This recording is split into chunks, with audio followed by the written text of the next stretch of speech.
I didn't even know I was carrying it. For 30 years, I lived with it strapped to my back, silent, invisible, and relentless. It didn't make a sound, but it screamed at me every single day. I'm talking about trauma, the unspoken kind, the kind that doesn't just hide, it convinces you that it's not even there, until one day it's all you can see. This isn't a burden I chose to carry, and neither did you. But here we are, dragging it with us, from childhood to adulthood, from relationship to relationship, from heartbreak to breakdown, wondering why every step feels like we're walking through quicksand. If you're like me, you've spent years blaming yourself for not being strong enough to carry it all. You called yourself lazy, broken, unworthy. You told yourself, everyone else is doing it, why can't I? But what if I told you the goal was never to carry it all?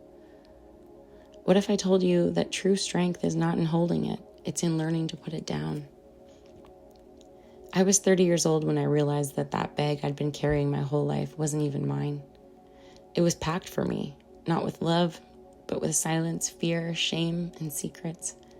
It was packed by childhood trauma, generational pain, toxic relationships, and unspoken truths that nobody ever prepared me for.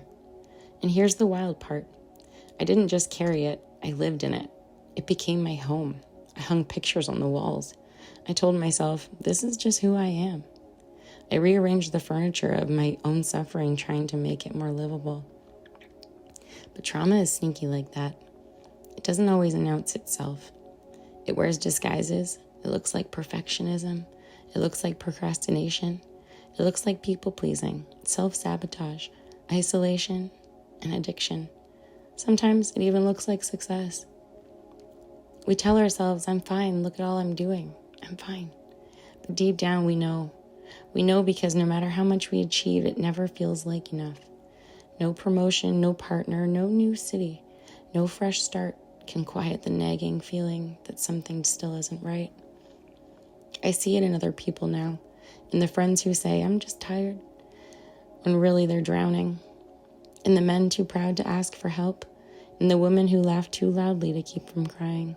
I see it in my younger self, that girl who knew something was wrong but didn't have the words to name it.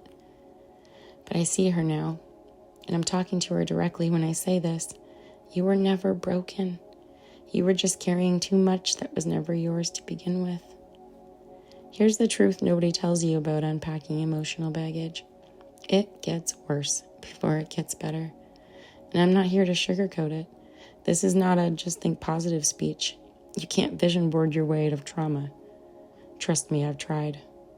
You can't put good vibes only on a coffee mug and call it healing.